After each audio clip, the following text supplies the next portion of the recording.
Hello viewers, welcome to Mosharraf educare. আমরা short ট্রিক্সে math করার প্রয়োজনীয়তাটা সবাই জানি।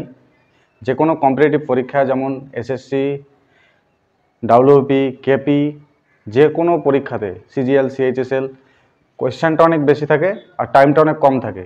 যেমন ডাব্লিউপিতে, কেপিতে 85টি বা 100টি প্রশ্ন থাকে এবং সময় মাত্র 1 ঘন্টা দেওয়া থাকে। সেখানে অঙ্ক এবং জিআই থাকে 25-50টি।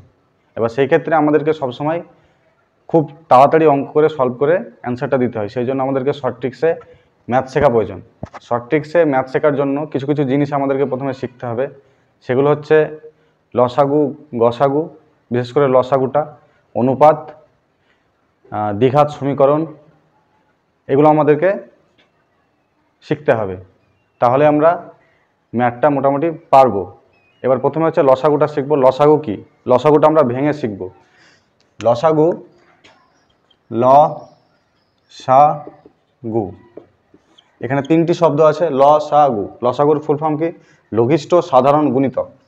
লঘিষ্ঠ সাধারণ গুণিতক, গুণিতক সাধারণ লঘিষ্ঠ। তাহলে আমরা সহজ সরল ভাষায় শিখব যে লসাগুটা কি। গুণিতক কথা অর্থ কি? গুণিতক কথা অর্থ হচ্ছে গুণ করে যেটা পাই সেটা হচ্ছে গুণিতক। যেমন হচ্ছে 2 এর গুণিতক, 2 এর সঙ্গে 1 গুণ করলে কত হয়? 2। 2 এর সঙ্গে 2 গুণ করলে কত হয়? 4। 2 এর সঙ্গে 3 গুণ করলে কত হয়? 6।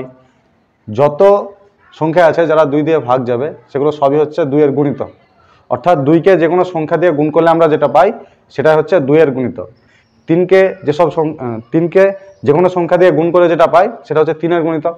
যেমন 3 3 9, 3 4 12, 3 6 18, এগুলো সব হচ্ছে 3 এর গুণিতক।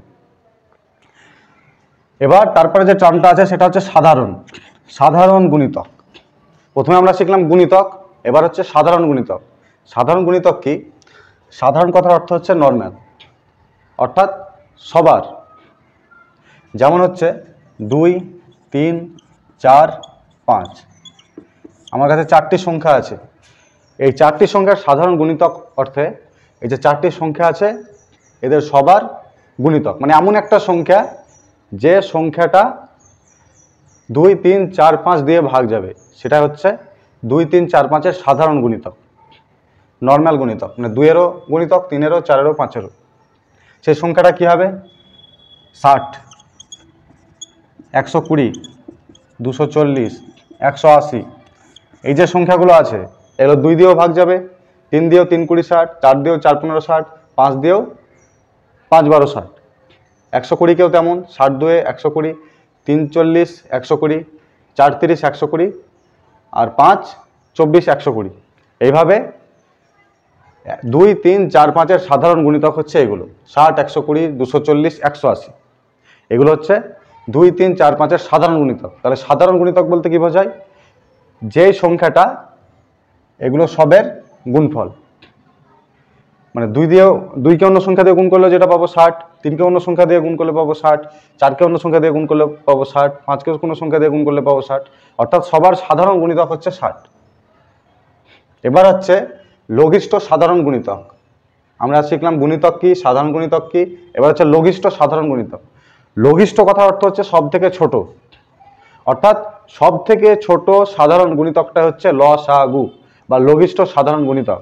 এবার যদি বলি 2, 3, এই যে দুটো সংখ্যা আছে এদের গুণিতক কি কি হবে? সাধারণ গুণিতক হচ্ছে 6, 12, 18, এগুলো সব হচ্ছে 2 আর 3-এর সাধারণ গুণিতক। এবার লসাগু যদি বলে বা লঘিষ্ঠ সাধারণ গুণিতক যদি বলা হয় তাহলে শুধুমাত্র 6, যেটা সব থেকে ছোট। এই লসাগু করার নিয়ম কি? লসাগু করার নিয়ম হচ্ছে সবগুলোকে লিখব, যেগুলো থাকবে। ধরো আমার কাছে থাকলো 2, 3 বা 4, 6, 12 থাকলো, এগুলোকে লিখলাম। লেখার পর সবগুলোকে একসঙ্গে দাগ দিয়ে দেবো। তারপরে এগুলো দেখবো কি দিয়ে ভাগ যায়। তো 3টেই 2 দিয়ে যায়, তাহলে 2 দিয়ে দেবো। 2 দিয়ে 4, 2 3 6, 2 6 12, আবার 2 দিয়ে যাবে, 2 1 2, 3, 3 2 6, আবার 3 দিয়ে যাবে, 1 1 1, তাহলে 2 দিয়ে 4, 4 3 12। 12 হচ্ছে এদের লসাগু বা 12 হচ্ছে এদের সাধারণ গুণিতক। আশা করছি বুঝতে পারলাম লসাগু কি। এবার গসাগু গসাগু কথার অর্থ হচ্ছে গরিষ্ঠ সাধারণ গুণনীয়ক। গরিষ্ঠ সাধারণ গুণনীয়ক। গুণনীয়ক কথার অর্থ হচ্ছে যার দ্বারা গুণ করে পাই, সেটা হচ্ছে গুণনীয়ক। যেমন হচ্ছে 4-এর গুণনীয়ক যদি বলি, তাহলে 4-এর গুণনীয়ক কী হবে? 2, 1, 4। এগুলো হচ্ছে 4-এর গুণনীয়ক। অর্থাৎ 2কে গুণ করে কোনো একটা সংখ্যা দিয়ে, যেমন হচ্ছে 2কে 2 দিয়ে গুণ করে আমরা 4 পাবো, 1কে 4 দিয়ে গুণ করে 4 পাবো, 4কে 1 দিয়ে গুণ করে গুণ পাবো। তাহলে এগুলো সব হচ্ছে গুণনীয়ক। তাহলে 6-এর গুণনীয়ক কী কী হবে? 6-এর গুণনীয়ক 2, 3, 6, 1। এগুলো হচ্ছে 6-এর গুণনীয়ক। অর্থাৎ 2 দিয়ে গুণ করে কোনো একটা সংখ্যাকে গুণ করে 6 পাবো, 3কে কোনো একটা সংখ্যা দিয়ে গুণ করে 6 পাবো, 6কে 1 দিয়ে গুণ করে 6 পাবো, 1কে 6 দিয়ে গুণ করে 6 পাবো। এগুলো সব হচ্ছে গুণনীয়ক। এবার আছে সাধারণ গুণনীয়ক। সাধারণ গুণনীয়ক কি? আমরা যদি দেখি 4 আর 6-এর সাধারণ গুণনীয়ক, তাহলে 4 আর 6-এর সাধারণ গুণনীয়ক কি? মানে এমন একটা সংখ্যা যেই সংখ্যাটাকে, মানে যেই সংখ্যা দ্বারা 4কেও গুণ যাবে, 6কেও গুণ যাবে, সেটা হচ্ছে 4 আর 6-এর সাধারণ গুণনীয়ক। যেমন হচ্ছে 2, 2, 1, 1। এটা হচ্ছে সাধারণ গুণনীয়ক। এবার যেটা বলা আছে সেটা হচ্ছে গরিষ্ঠ সাধারণ গুণনীয়ক বা গসাগু। গরিষ্ঠ কথার অর্থ হচ্ছে যেটা সব থেকে বড়, সেটা হচ্ছে গরিষ্ঠ সাধারণ গুণনীয়ক। আমরা 4 আর 6 বুঝতে পারবো না, আমরা এখানে 25 আর 50 নিই। তাহলে 25-এর আর 50, তাহলে 25-এর গুণনীয়ক কী কী আছে? 25-এর গুণনীয়ক হচ্ছে 5, 25, 1। 50-এর 5, 10, 25, 1, 50। এগুলো সব হচ্ছে 50-এর গুণনীয়ক। তাহলে 25-এর গুণনীয়ক কী কী? 5, 25, 1। 50-এর গুণনীয়ক 5, 10, 25, 1, 50। এবার সাধারণ গুণনীয়ক কী কী? 25 আর 50-এর সাধারণ গুণনীয়ক হচ্ছে 5, 25 আর 1। এগুলো হচ্ছে সাধারণ গুণনীয়ক। এবার আমাদেরকে যেটা শিখতে হবে সেটা হচ্ছে গসাগু বা গরিষ্ঠ সাধারণ গুণনীয়ক। সব থেকে বড়, গরিষ্ঠ কথা হচ্ছে সব থেকে বড়। তাহলে গরিষ্ঠ সাধারণ গুণনীয়ক কোনটা হবে? 25। অর্থাৎ 25 হচ্ছে সেই সব থেকে বড় সংখ্যা যেটা দ্বারা 25 এবং 50 দুটোকেই ভাগ যাবে।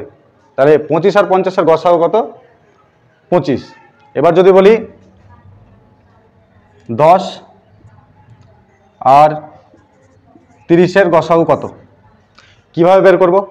আমরা দেখব যে এই মধ্যে যে কোনো সংখ্যা থাকবে, যেগুলো সংখ্যা থাকবে সেগুলো সবগুলো যেন ভাগ যায়। 10 আর 30 দুটোকেই ভাগ যাবে। আমরা প্রথমে ছোট দিয়ে দিই, তাহলে 2 দিয়ে 2 5 10, 2 15 30, তাহলে 2 দিয়ে যাবে, তাহলে 2 5 10, 2 15 30। আবার কত দিয়ে যাবে? 5 আছে, 15 আছে, তাহলে কত দিয়ে যাবে? 5 দিয়ে যাবে। 5 একে 5, 5 3 15। এবার গসাগুর ক্ষেত্রে আমরা বাম দিকে যে সংখ্যাগুলো পাবো সেগুলোকে গুণ করব। তাহলে 2 গুণ 5 সমান হচ্ছে 10। এই 10 হচ্ছে 10 আর 30-এর গসাগু। তাহলে কি শিখলাম? যে মধ্যে যেগুলো থাকবে সবগুলোই যেন ভাগ যায়, সেই সংখ্যাগুলো বাম দিকে লিখবো এবং বাম দিকে যেগুলো পাবো সেগুলোকে গুণ করব, গুণ করে যেটা পাবো সেটা হচ্ছে গসাগু।